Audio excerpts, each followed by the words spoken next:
10:05, welcome back to the Chad Hasty Show on News Talk 95.1 FM and 790 AM KFYO. Joining me on the phones, the last time we spoke with our guest was when we were broadcasting in Washington, D.C. at the Fair Radio Row event. I got a lot of great feedback from many listeners who enjoyed hearing from our next guest, former special agent for the DEA, Derek Maltz, here on the show. But Derek, welcome back to the Chad Hasty Show. How are you today? Chad, how are we doing today? Thanks for inviting me back. Absolutely. We're glad to have you on. At the same time, it's a shame that we have to have you on to talk about this, and that is the drug cartels in Mexico. And as everybody knows, this week we had that massacre in Mexico of the U.S. family, Mormon family, that I think some of them were living in Mexico, and they were ambushed and massacred by the drug cartels. Derek, I'll ask you, President Trump sent out a tweet at least saying, indicating that he wants to get a little bit tougher on drug cartels. What are your overall thoughts right now going into today after yesterday's news? First of all, I'm very happy that President Trump stands up for our national security and our public safety. By doing what he did, he's putting the president of Mexico in a very difficult position because the president of Mexico's primary concern, along with many of the people in his cabinet, is to line their pockets with corrupt cash, right? The cartels are a multi-billion-dollar enterprise. It generates so much money for the Mexican economy, and they don't want to shut it down. And so what President Trump did was offered the assistance of the greatest country in the world to help support Mexico because they obviously can't handle the cartels. So I think it was a great strategic move. I doubt this president is going to ask for any help from America. So we have to now start taking care of ourselves. And keep in mind, even though there was a massacre this week in Mexico, there's been a massacre in the United States over the last several years because of the cartel's poison that they're putting all over our communities, whether it's fentanyl, methamphetamine, heroin, or cocaine. They've been crushing our citizens and our families for years.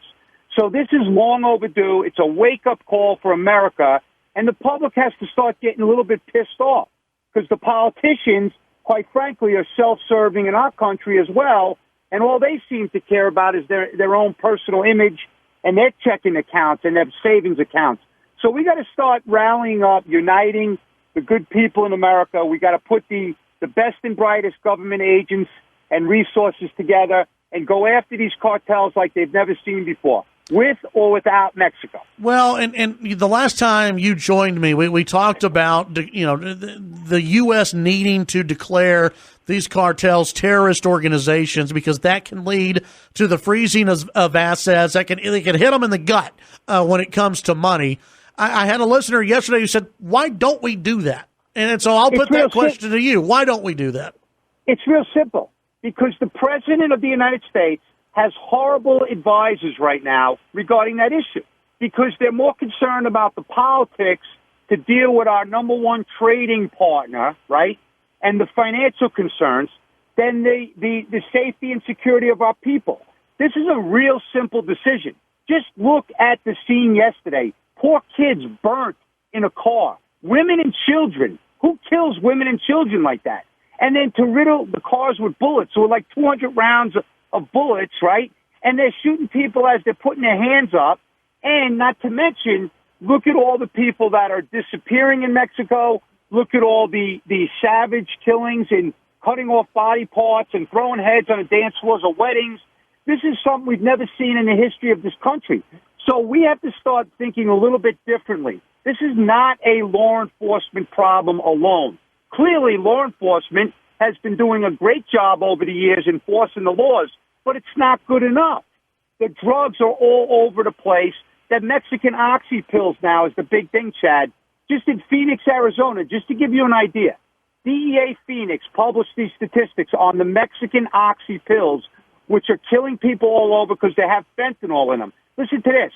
2015, nothing was seized. 16, 20,000 pills. 17, 54,000 pills.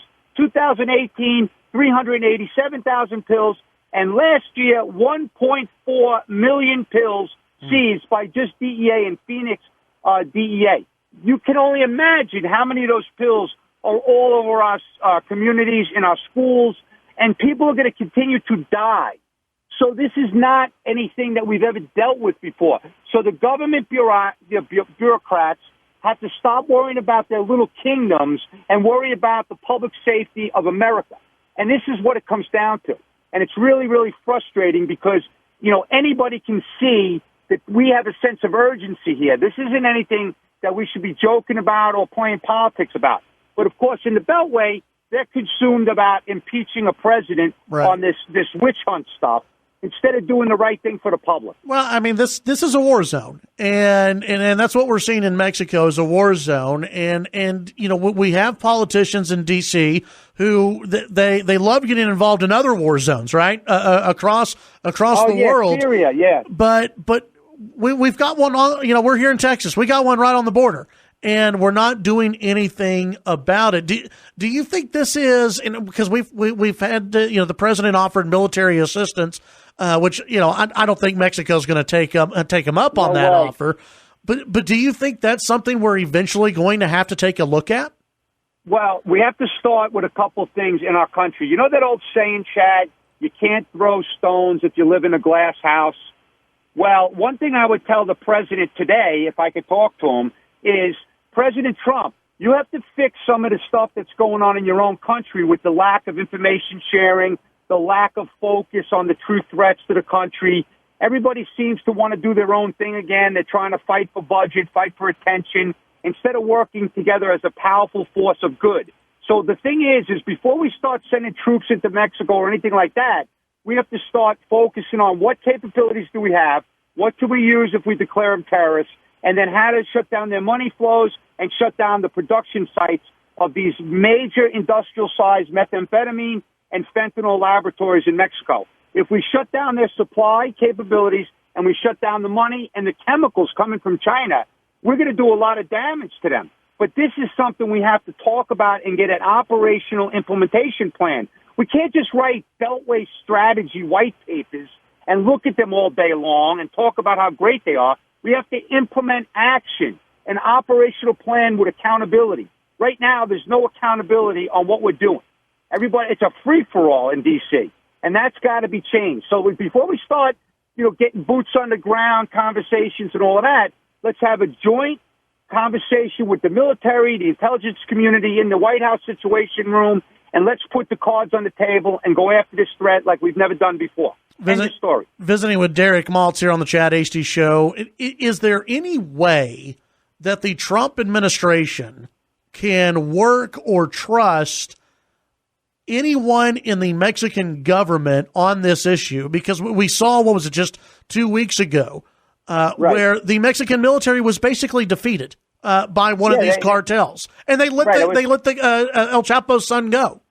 Yeah, well, that was a blueprint for the future terrorism in Mexico because they saw what they got away with, burning up the cities, putting cars on fire, shooting up people, threatening the family of the Mexican army. But let me just tell you that, to answer your question, I don't have a lot of optimism at this point that we can work with this current government. We've heard testimony after testimony of high-level drug traffickers talking about suitcases of cash that have been delivered to the highest-level people in the Mexican government. And we're not talking about $100, $1,000. We're talking about millions of dollars. So these guys are corrupt all the way to the top. So that's why we have to be really guarded. Now, just look at this, Chad. In the Chapo case, the reason we had lots of success is we used the Mexican CMAR, very professional, well-trained forces down there in Mexico to go after these animals. In the last case that we had down in Mexico, we used the Sedena, which is like amateur hour when it comes to going after the cartels. It's totally compromised. They go into these cities. Everybody knows that they're there, and everything is a disaster. And you can see how it was planned and led to that catastrophic, end with release of Ovidio Gomez. So we should be using the CMAR. We should be using the experts of the U.S. Law enforcement team down there in Mexico City and go after them like we did with Chapo. It's clear that they don't want to do that anymore. It's clear that they want to just see this go on because they want to make lots of money for their personal savings accounts. Yeah. So I don't think there's a lot of hope with the cooperation down there. And I don't buy into this whole trading partnership stuff because as far as I'm concerned, it's almost to the point where that border should be like shut down because it's getting that bad in our country. Go talk to the families that are at funerals today because of the fentanyl overdoses. If you do that, Chad, and everybody does that, they'll better understand the magnitude of the problem. Derek Maltz, always a pleasure visiting with you, and I'm sure we'll be visiting much more in the future. Call anytime because I know you guys in the southwest border there in Texas, you care about this problem. There's a lot of patriots in your state, and I'll be more than happy to help you anytime. Thank you very much. That's Derek Maltz here on the Chad Hasty Show, former special agent with the DEA.